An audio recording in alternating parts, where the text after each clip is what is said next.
নেই, তারা বাধ্য হয়েছে, they are compelled to enter in India, লেখা আছে দেখুন, তারা বাধ্য হয়েছে। কোথায় আছে দেখো তো, এখানে আছে লেখা, দেখি দিও একবার। দে আর কম্পেলড, বাধ্য হয়েছে ভারতবর্ষে, ইচ্ছে করে আসেনি, মজা করতে আসেনি। তাদের অনেক জমি জায়গা ছেড়ে, সমস্ত ইতিহাস আমরা জানি, এর মধ্যে ঢুকবো না, আইনি দিকে বাধ্য হয়েছে। যে বাধ্য হয় তার কাছে তো মানবিকতা চলে, তার কাছে তো আইন চলে না। আইনটা এমন করে ডিজাইন করা হয়েছে যাতে সমস্ত সমস্যার সমাধান আইনের মধ্যে সরকার দিতে পারে। কারণ আমাদের প্রিয় বন্ধুরা আছে, বিরোধী বন্ধুরা সুযোগ পেলেই কেস করে দেবে। কেমন? তাহলে নাগরিকত্ব পেয়ে গেলে, আমি যেদিন থেকে বাংলাদেশ থেকে এসেছি সেদিন থেকে নাগরিকত্ব, তাহলে আমার ভোটার কার্ডটা নাগরিক হিসাবে হয়েছে 99 সালে হয়েছিল, তাই তো নাকি ভাই? ঠিক বলছি তো? তাহলে আইনটা ওইভাবে ঘুরিয়ে দেখানো হবে।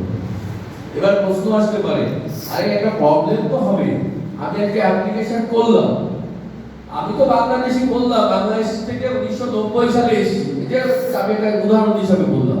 90 সালে আমার বাচ্চাটি এসেছে, লোকটি এসেছে, তাহলে অ্যাপ্লিকেশন তো আছে করলাম, সার্টিফিকেট কবে পাবো সে তো ঠিক নেই।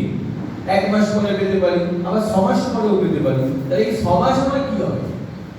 6 মাস পুলিশ ধরে দিতে পারে আমাকে, ধরতে তো পারবে না, যেহেতু আমরা বলে ফেলেছি আগে 14 সালে 31শে ডিসেম্বরের মধ্যে আসলে সে কিন্তু তাকে পুলিশ হ্যারাস করতে পারবে না। কিন্তু বিরোধীরা কোশ্চেন তুলতে পারে, তাহলে আমরা অ্যারেস্ট করবো না, ঠিকই আছে, আরে ছেলেটি তো চাকরি করে, ছেলেটি তো পাসপোর্ট আছে, তাহলে পাসপোর্টের স্ট্যাটাস কি হবে? সেটা আজকে অ্যাপ্লিকেশন করে দিয়েছি, নাগরিক তো সে নয়, বলেছে আমি নাগরিক নয়, বাংলাদেশের নাগরিক, তাহলে পাসপোর্টের কি দশা হবে?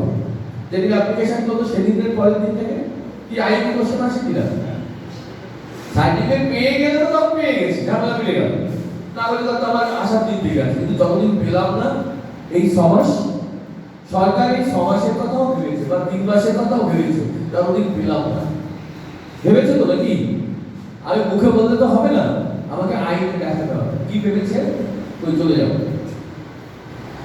এই দেখুন কি লিখেছে, the person who makes the application for citizenship under this section shall not be deprived of his rights and privileges to which he was entitled on the date of receipt of the application on the ground of making such application. আমরা জানি, আপনারা ভালো ইংরেজি জানেন, তবু আমি আমার দুর্বলতার সাথে আপনাদের বুঝিয়ে বলছি, ধরে নিচ্ছি একজন হয়তো জানেন, একজন হয়তো জানেন, তার জন্য বলছি।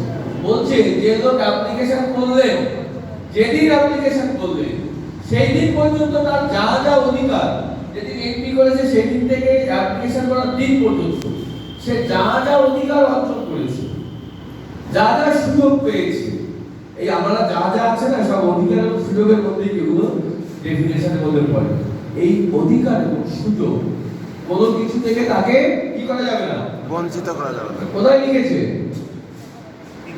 shall not be deprived, তাকে বঞ্চিত করা যাবে না। তাহলে যেদিন অ্যাপ্লিকেশন করলাম হাতগুলো একটু কাঁপছিল, না জানলে, তাই না, কি হবে কি হবে। বলেছে সংসদ হচ্ছে ভারতবর্ষের আর সর্বোচ্চ আইন প্রণয়নকারী সংস্থা, তার উপরে আর কিছু নেই। সুপ্রিম কোর্ট মাত্র ব্যাখ্যা করতে পারে, মাত্র আইন চেঞ্জ করতে পারে না। যদি সংবিধান বিরোধী আইন হয় বলতে পারে আইন বাতিল করলাম, আবার করো আইন, কিন্তু আইন কিন্তু সুপ্রিম কোর্ট কোনো কোর্ট চেঞ্জ করতে পারে। যাই হোক, তাহলে কি বলা হলো, অ্যাপ্লিকেশন করার জন্য ওই যে গ্যাপটা তৈরি হলো, ওই গ্যাপটাও আমাদেরকে বন্ধ করে দিল।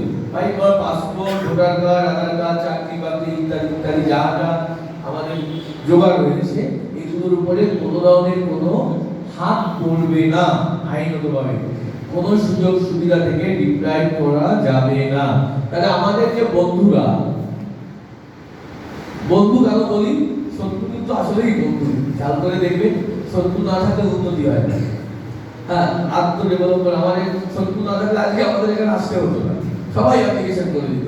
শত্রু আছে বলে আজকে আমরা আইনটা করতে পারছি, বলতে পারছি, আর শুনতে পারছি। যাই হোক, আমাদের যে বন্ধুরা ওরা বলছে যে কন্যাশ্রী টাকা বন্ধ হয়ে যাবে, লক্ষ্মীর কি ওরা হারিদান বলি বলে